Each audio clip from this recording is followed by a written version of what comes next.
y creo que la cantera de Real Madrid es la mejor del mundo. Saben que tienen una grandísima oportunidad, que ahora mismo el entrenador del primer equipo les conoce mejor que nadie. For over a decade, Barcelona had something no amount of money could buy: a production line of homegrown players who grew up together, understood each other without speaking, and carried the identity of the club in a way signings never could. Messi, Xavi, Iniesta, and now Yamal, Pedri, and Cubarsi. That was Barcelona's real advantage, not the trophies, the culture behind them. Real Madrid just built the exact same thing, except this time with unlimited resources behind it. Pues todos esos valores que creo que siguen presentes en el Real Madrid, en nuestro club, en nuestro vestuario.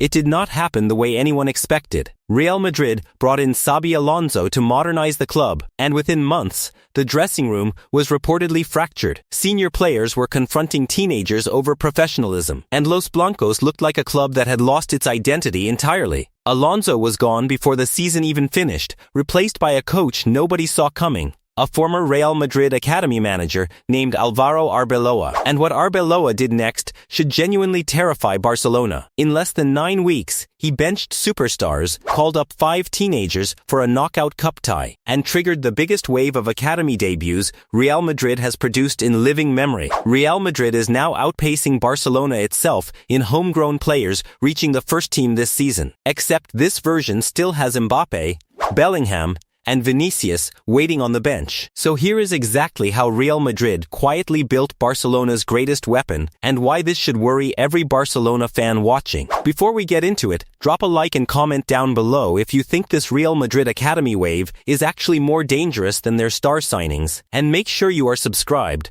because this rivalry is about to get very interesting. Evidentemente lo que hablé ayer con Xavi, yo creo que queda entre nosotros dos y bueno, pues tengo muchísimas ganas de empezar mañana ya mi primer partido, una competición que mañana ya nos jugamos todo, la suerte de tener una plantilla extraordinaria en mis manos.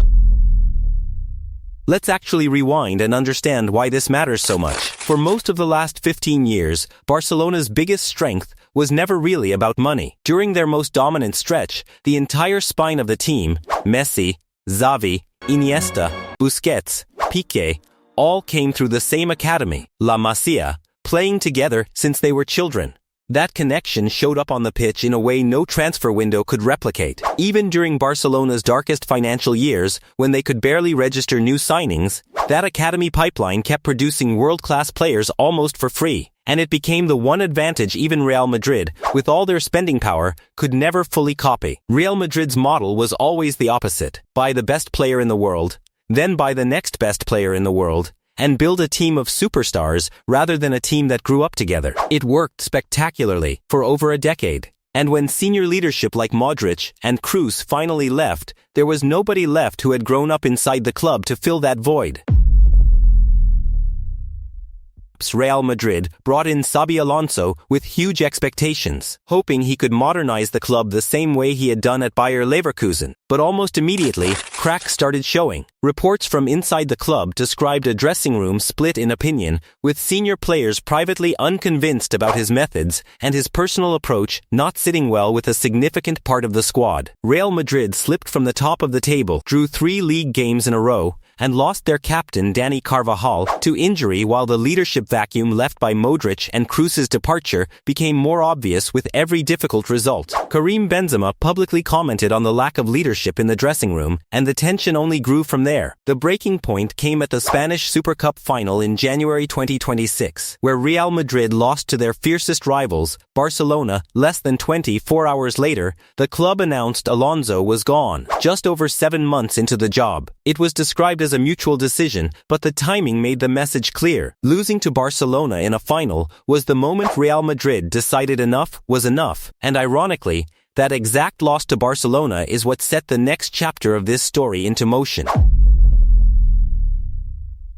Real Madrid, turned to a name nobody expected, Alvaro Arbeloa, a former club captain who had spent years quietly building results inside the academy system, most recently with Castilla. In his very first press conference as head coach, Arbeloa made a statement that would define his entire tenure. He told the world Real Madrid's youth academy was the best on the planet, and that the players in it had an opportunity with a coach who knew them better than anyone else at the club. It did not take long for him to prove he meant it. For his first match in charge, a Copa del Rey knockout tie against Albacete, Arbeloa left out superstars Jude Bellingham and Thibaut Courtois entirely, and called up 5 teenagers from the academy to train and travel with the first team. This was not a club dealing with a crisis and quietly patching holes with kids. This was a coach deliberately choosing to build his identity around the very thing Barcelona had spent over a decade being famous for. The results followed almost immediately. Within 9 weeks, Real Madrid had fast-tracked more academy players into first-team football than at any point in living memory.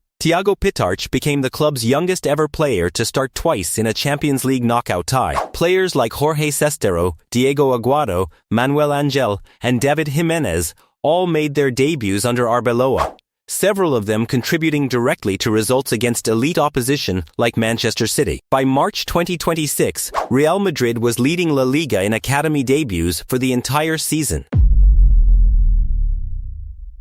La Masia was never just an academy, it was Barcelona's entire identity for over a decade. Players who grew up together, understood each other on instinct, and carried a connection no transfer could buy. That system produced Messi, Xavi, Iniesta, and more recently, Yamal, Pedri, and Cubarsi. It was the one thing Real Madrid, despite all their spending power, could never simply purchase. Real Madrid is now replicating that exact model inside their own academy, La Fabrica, and the timing could not be worse for Barcelona. Thiago Pitarch, Jorge Sestero, and their academy classmates are not just filling gaps in an injury crisis. They train together, the exact same way Barcelona always claimed only they could.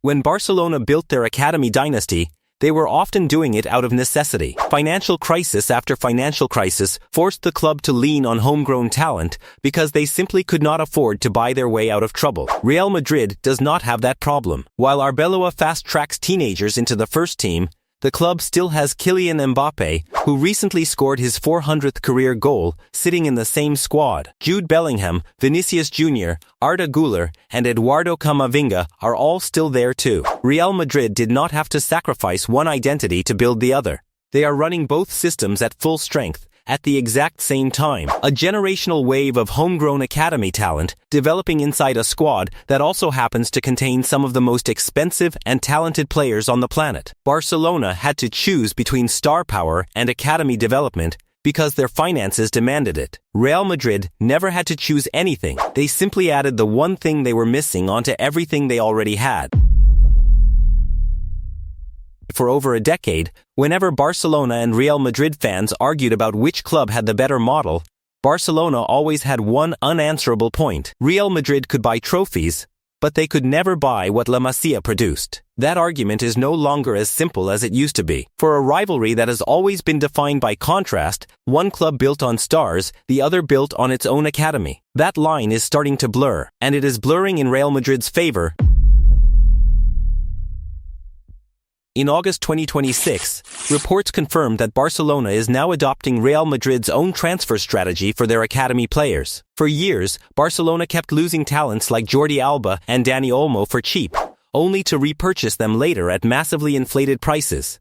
Now, according to Cadena Ser, Barcelona will start mandating buyback clauses and retaining percentage rights on future sales, a policy Real Madrid has used successfully for years to protect the value of their own academy graduates. Think about what that actually means. In some ways, they are now teaching Barcelona how to manage it properly. Academy graduates like Cesar Palacios and Gonzalo Garcia were sent out on loan to continue developing, showing the club now treats its academy pipeline as a long-term asset rather than a short-term emergency fix. At the same time, Real Madrid continued reinforcing the first team around that academy core, while also hijacking targets Barcelona themselves had been chasing. Even a major managerial change heading into the new season did not disrupt the pathway that had been built. The structure Arbeloa established, academy players training alongside superstars, integrated into a real system rather than treated as emergency squad filler, continued regardless of who was standing on the touchline. That is the real difference here. This was never about one coach or one lucky season.